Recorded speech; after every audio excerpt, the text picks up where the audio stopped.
कैसे हैं बेटा आप लोग? उम्मीद है सब बढ़िया होंगे। जैसा कि बेटा हमने अपनी पहली वीडियो में आपको एक्सरसाइज 8.1 का इंट्रोडक्शन दिया था, जिस वीडियो को देखकर आपने बहुत अच्छा हमें रेस्पॉन्स दिया और उम्मीद करते हैं कि आगे आने वाली सभी वीडियो को आप बहुत अच्छा रेस्पॉन्स करेंगे बेटा। तो बेटा उस दिन मैंने आपको एक्सरसाइज 8.1 के लिए इंट्रोडक्शन दिया था अपनी प्रीवियस वीडियो में। थोड़ा बहुत इंट्रोडक्शन और रह गया है जिसको आज हम देख लेते हैं और आज हम अपनी ट्रिग्नोमेट्री की पहली एक्सरसाइज मतलब एक्सरसाइज 8.1 को स्टार्ट करेंगे बेटा। तो वही अपनी series road to board zero to hero series, जिसमें हम आपको कंप्लीट कोर्स मतलब मैं जयंत भारद्वाज जो आपको मैथ और फिजिक्स का कंप्लीट कोर्स कराऊंगा विद इन 3 मंथ्स, है ना। और हमारे शुभम सर आपको social science and English, bio वाली मैम दिव्या मैम आपको बायो का कोर्स कंप्लीट कराएंगे बच्चे, और हमारे अमन सर आपको केमिस्ट्री का कोर्स कंप्लीट कराएंगे। चलो अब टाइम को कम वेस्ट करते हुए हम लोग आगे बढ़ते हैं बच्चे। तो आज ये एक्सरसाइज 8.1, लेकिन उससे पहले बच्चे मैं आपको थोड़ा सा पुराना रिवाइज कराना जरूर चाहूंगा। तो कहते हैं ना बच्चे कि प्रीवियस क्लास को रिवाइज करना बहुत जरूरी है बेटा। तो हम लोग आज प्रीवियस क्लास को थोड़ा सा रिवाइज कर लेते हैं। आपको याद होगा बच्चे कि हमने आपको ट्रिग्नोमेट्रिक रेशियो में आपको बताया था sine theta equal P upon H, cos theta equal B upon H मतलब बेस अपॉन हाइपोटेन्यूज, और tan theta equal perpendicular upon base, जिसके लिए मैंने आपको ट्रिक्स भी बताई थी बच्चे। पाकिस्तान भूखा प्यासा और हिंदुस्तान हरा भरा बेटा, या पंडित बद्री प्रसाद और हर हर भोले बेटा। बात समझ में आ रही है बच्चे आपको? ठीक। अब हमने आपको बताया था cosec theta equal hypotenuse upon perpendicular, sec theta मैंने आपको बताया था बच्चे हाइपोटेन्यूज अपॉन बेस, और मेरे बच्चे कॉट थीटा मैंने आपको बताया था बेस अपॉन परपेंडिकुलर। अब मैं आपको ये बताना चाह रहा हूं बच्चे, तो बेटा अब हमें आगे क्या सीखना है? हमें ये सीखना है बच्चे कि साइन थीटा को मैं लिख सकता हूं 1 अपॉन कोसेक थीटा, ठीक, और कोसेक थीटा को बच्चे मैं लिख सकता हूं 1 upon sine theta. Similarly cos theta को बच्चे मैं लिख सकता हूं 1 अपॉन सेक थीटा, और सेक थीटा को बच्चे मैं लिख सकता हूं 1 अपॉन कॉस थीटा। इसी तरह से मेरे बच्चे हम टेन थीटा को लिख सकते हैं बच्चे 1 अपॉन कॉट थीटा, और टेन थीटा को बच्चे लिख सकते हैं sine theta upon cos theta. इसी तरह से बच्चे कॉट थीटा को हम लिख सकते हैं 1 अपॉन टेन थीटा, और बच्चे इसी को मैं लिख सकता हूं cos theta upon sine theta. इतनी बात उम्मीद है आपको समझ में आ गई होगी बच्चे। टेन थीटा को 1 अपॉन कॉट थीटा लिख सकते हैं, और साथ ही साथ sine theta upon cos theta लिख सकते हैं। इसी तरह से बच्चे कॉट थीटा को 1 अपॉन टेन थीटा लिख सकते हैं बच्चे, और cos theta upon sine theta लिख सकते हैं। इसमें पता है कुछ बच्चों का थोड़ा सा भ्रम रहता है कि सर साइन थीटा को 1 अपॉन कोसेक थीटा लिखते हैं, कोसेक थीटा को 1 अपॉन साइन थीटा लिखते हैं, इसी तरह से टेन थीटा को 1 अपॉन कॉट थीटा लिखते हैं, लेकिन सर टेन थीटा को sine theta upon cos theta कैसे लिख सकते हैं? तो जरा इस पर भी हम थोड़ी सी नजर डाल लेते हैं। आप लोग पहले नोट कर लीजिए, आप समझेंगे बच्चे। जैसे मैंने आपको बताया मेरे बच्चे कि टेन थीटा को हम लोग लिख सकते हैं sine theta upon cos theta. क्यों लिख सकते हैं मैं अभी आपको समझा रहा हूं। साइन थीटा को बच्चे हम लिख सकते हैं परपेंडिकुलर अपॉन हाइपो, और कॉस थीटा को लिख सकते हैं बेस अपॉन हाइपो। अब बच्चे क्या होगा, ये नीचे वाला ऊपर जाएगा डिनोमिनेटर, ये यहां आ जाएगा। तो बच्चे मैं कह सकता हूं परपेंडिकुलर मल्टीप्लाई हाइपो, और हाइपो मल्टीप्लाइड बाई बेस।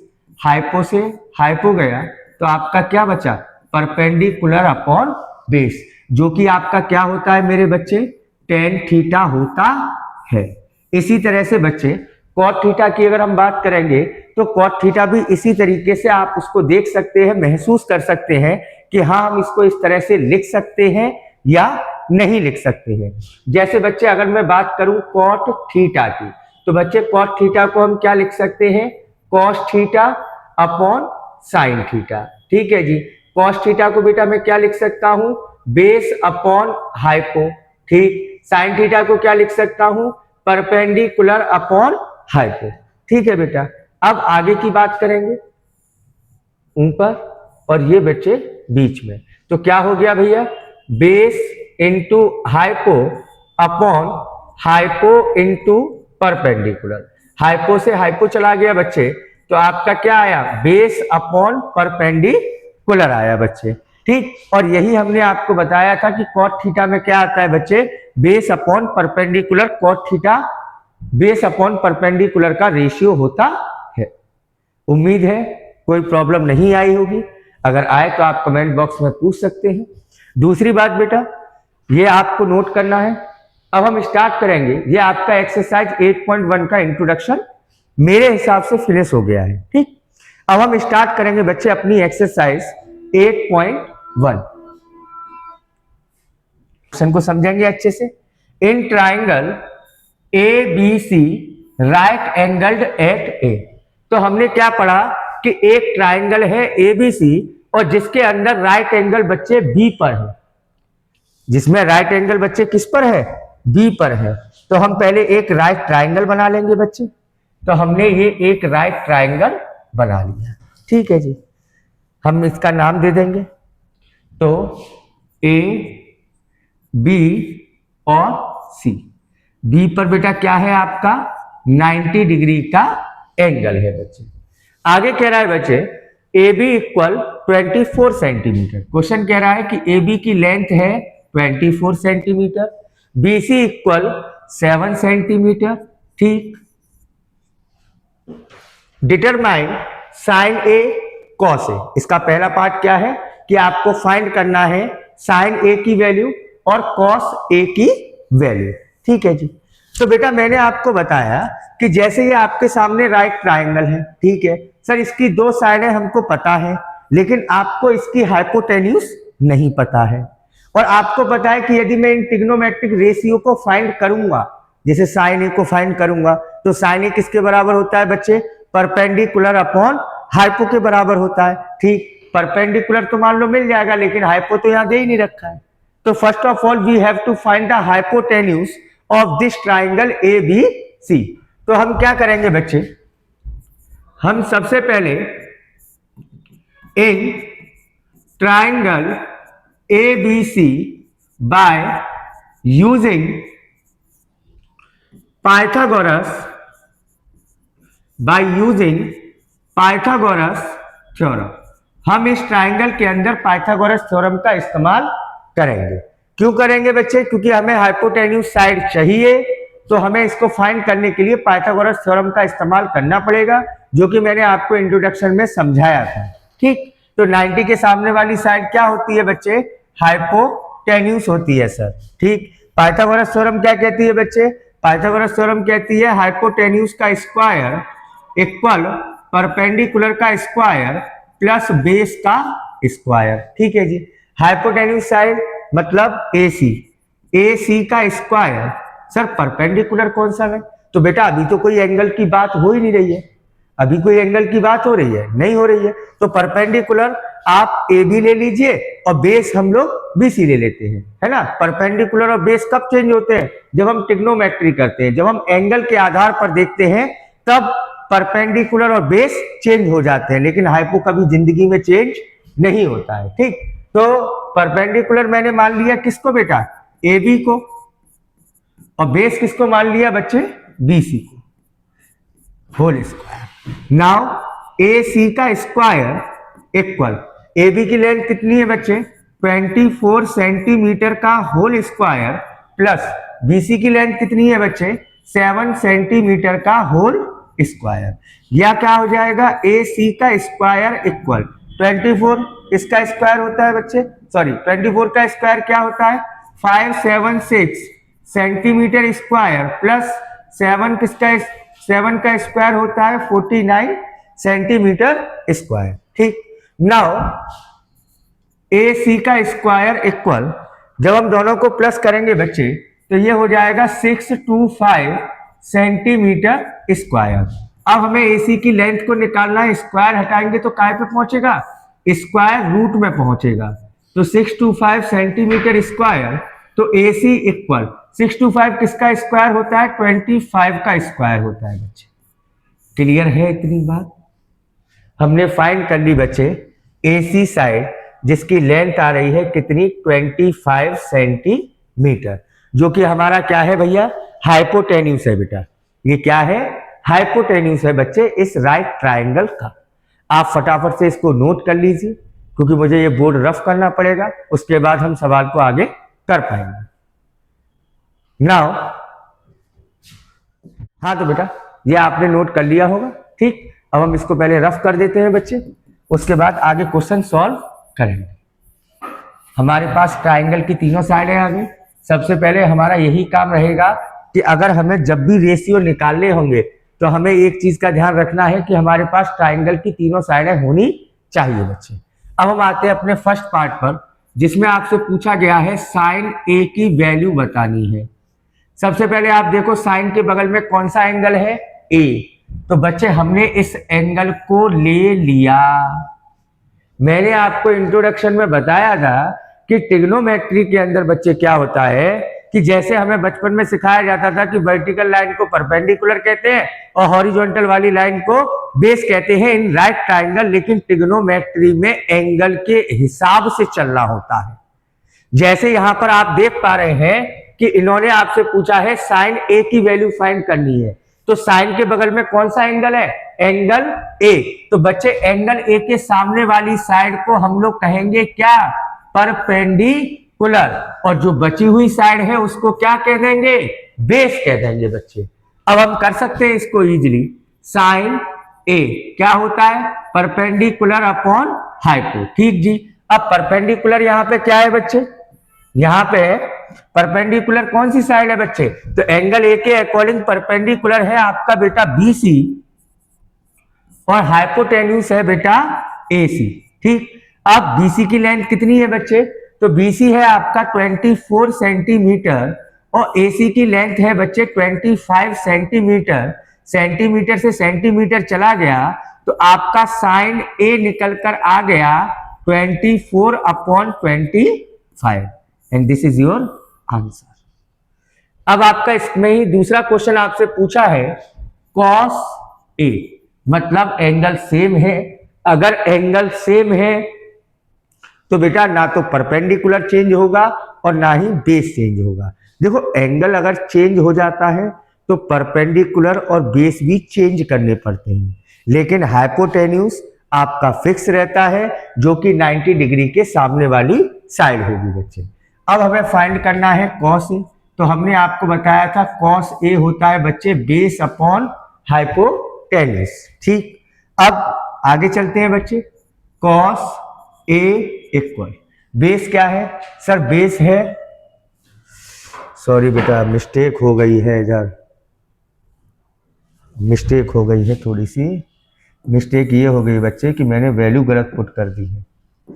जैसे आपको मैंने दिखाया था sine A equal perpendicular upon hypo, perpendicular क्या था बच्चे, परपेंडिकुलर आपका बीसी था। बीसी की वैल्यू कितनी है बच्चे, 7 सेंटीमीटर और एसी की लेंथ कितनी है बच्चे, 25 centimetre.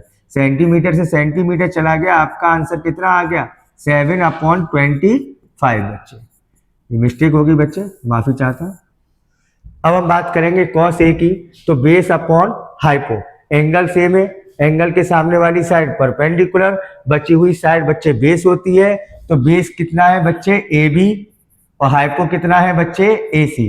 So now cos A equal A B की लेंथ कितनी है 24 सेंटीमीटर और ए सी की लेंथ है बच्चे 25 सेंटीमीटर। सेंटीमीटर से सेंटीमीटर चला गया तो बच्चे कॉस ए की लंबाई आ गई, कॉस ए आ गया बच्चे 24 upon 25 and this is our answer. So please write down first. Now अब हम इसके सेकंड पार्ट को देखेंगे बच्चे।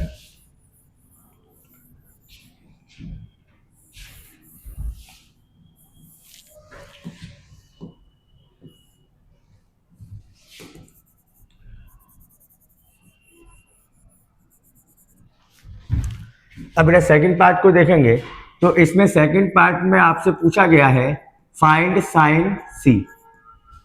तो आपको पता है कि जब साइन सी की बात आ रही है तो यहाँ पे क्या होगा, परपेंडिकुलर अपॉन हाइपो। लेकिन मैंने आपको बताया बच्चे कि अगर एंगल को चेंज करेंगे तो परपेंडिकुलर आपका चेंज हो जाता है। तो अब हमें देखना है एंगल सी के अकॉर्डिंग। किसके अकॉर्डिंग देखना है बच्चे, एंगल सी के अकॉर्डिंग। तो एंगल सी के सामने वाली साइड को अब हम कहेंगे क्या, परपेंडिकुलर, और बची हुई साइड को क्या कहेंगे बच्चे, बेस कहेंगे। क्या कहेंगे बेटा, बेस कहेंगे। तो यहां पर आ जाएगा बच्चे साइन सी इक्वल परपेंडिकुलर कितना होगा, ए बी, और हाइपोटेन्यूज क्या होगा बच्चे, ए सी। तो बच्चे ए बी की लेंथ कितनी है 24 सेंटीमीटर, और ए सी की लेंथ कितनी है बच्चे 25 सेंटीमीटर। सेंटीमीटर से सेंटीमीटर चला गया, सो साइन सी की वैल्यू आ जाएगी 24/25।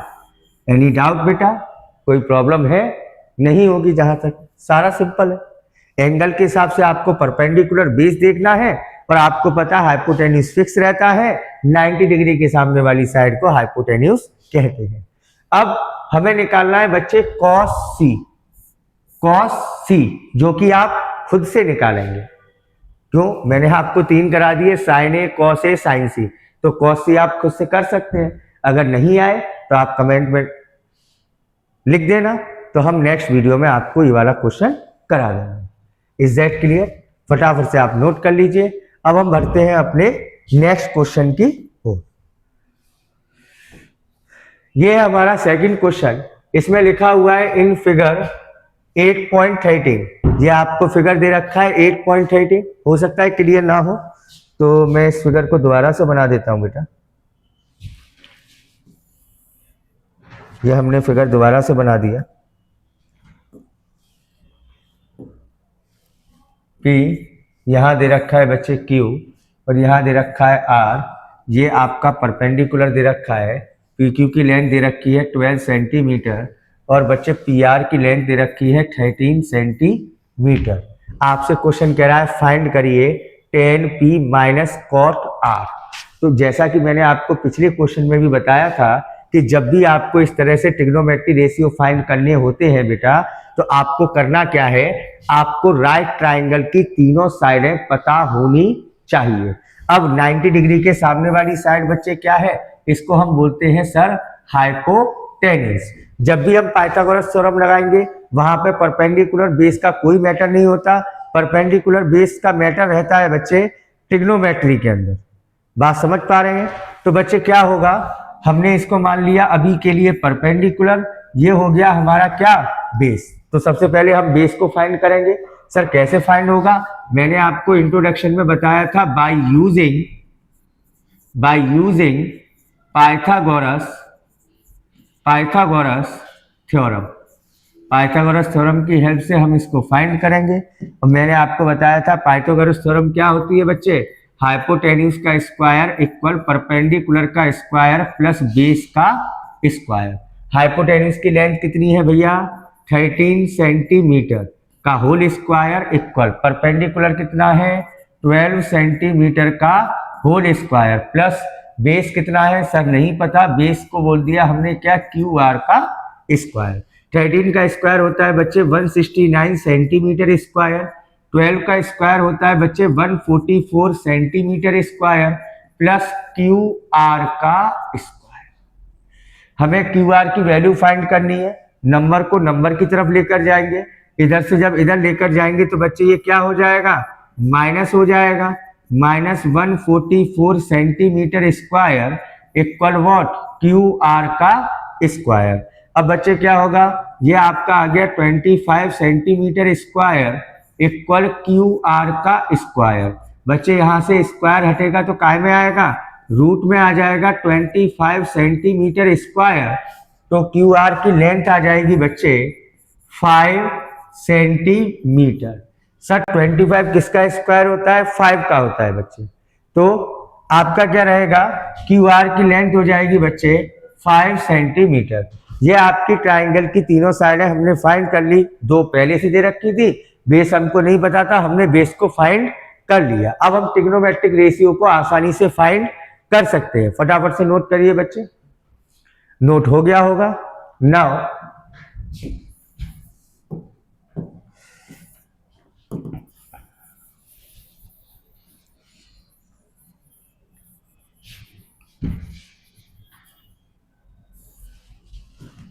हाँ बच्चे, अब हमें फाइंड करना है tan p minus cot r की वैल्यू। आपको मैंने बताया था कि जब भी बेटा ट्रिग्नोमेट्री का इस्तेमाल करेंगे तो सीधी सी कहानी है, अगर एंगल चेंज होगा तो परपेंडिकुलर और बेस पर भी फर्क पड़ेगा। आपसे क्वेश्चन ने बोला है tan p मतलब एंगल p के अकॉर्डिंग परपेंडिकुलर बेटा सामने वाला होगा और बचा हुआ क्या होगा, बेस होगा, क्योंकि 90 के सामने वाला हाइपोटेन्यूज तो फिक्स हो जाता है। तो बच्चे tan p का मतलब होता है सर परपेंडिकुलर अपॉन बेस। तो tan p के अकॉर्डिंग परपेंडिकुलर क्या होगा, तो एंगल p के अकॉर्डिंग परपेंडिकुलर एंगल p के सामने वाली साइड, एंगल p के सामने वाली साइड जो कि क्या रहेगी बच्चे, QR अपॉन बेस हो जाएगा क्या बच्चे, PQ। बेस क्या हो जाएगा, बेस हो जाएगा भैया PQ। 90 डिग्री के सामने वाली साइड को हाइपोटेन्यूज कहेंगे, सॉरी बेटा। नाउ माइनस कॉट r, तो बच्चे कॉट क्या होगा, कॉट होगा आपका बेस अपॉन परपेंडिकुलर, ठीक। लेकिन r के अकॉर्डिंग हमको बेस देखना होगा, तो एंगल r के अकॉर्डिंग इसके सामने वाली साइड को परपेंडिकुलर कहेंगे जो कि भैया क्या होगा PQ, और बेस क्या हो जाएगा बच्चे RQ, मतलब QR माइनस। अब मुझे आगे तो वैल्यू लिखने की वैसे तो कोई आवश्यकता नहीं है, आपको भी दिख रहा है QR upon PQ minus QR upon PQ, minus करेंगे तो बच्चे 0 आ जाएगा, लेकिन आप चाहते हो तो हम वैल्यू भी लगा देते हैं। तो बच्चे QR की लेंथ कितनी है सर 5 सेंटीमीटर, PQ की लेंथ कितनी है बच्चे 12 centimetre, minus 5 centimetre upon 12 centimetre, denominator बेटा सेम हो गया 12 सेंटीमीटर, ऊपर हो गया बच्चे 5 सेंटीमीटर माइनस 5 सेंटीमीटर। अब तो आप समझ गए होंगे 5 में से 5 गया बच्चे 0 हो जाएगा, तो 0 अपॉन 12 सेंटीमीटर, सेंटीमीटर कट जाएगा, तो that is your final answer will be 0। कोई प्रॉब्लम हो तो आप बताएं मुझे, फटाफट से इसको नोट कर लें। तो बेटा जैसा कि मैंने आपको ये क्वेश्चन नंबर 2 आपको कंप्लीट करा दिया। स्टार्टिंग में मैंने आपको बताया था कि सबसे पहले आपको क्या करना है कि जब भी हम ट्रिग्नोमेट्री के रेशियो हमें फाइंड करने होंगे तो first of all right triangle की तीनों साइडें हमको पता होनी चाहिए। तो क्वेश्चन क्या करता है कि आपको 2 साइड दे देगा, तीसरी नहीं देगा, तो उसके लिए आप लोग पाइथागोरस थ्योरम का इस्तेमाल कर सकते हैं, जिससे आपको तीनों साइडें पता चल जाएंगी। आपने भी देखा कि हमने भी पाइथागोरस थ्योरम का इस्तेमाल किया था फर्स्ट क्वेश्चन में भी और सेकंड क्वेश्चन में भी।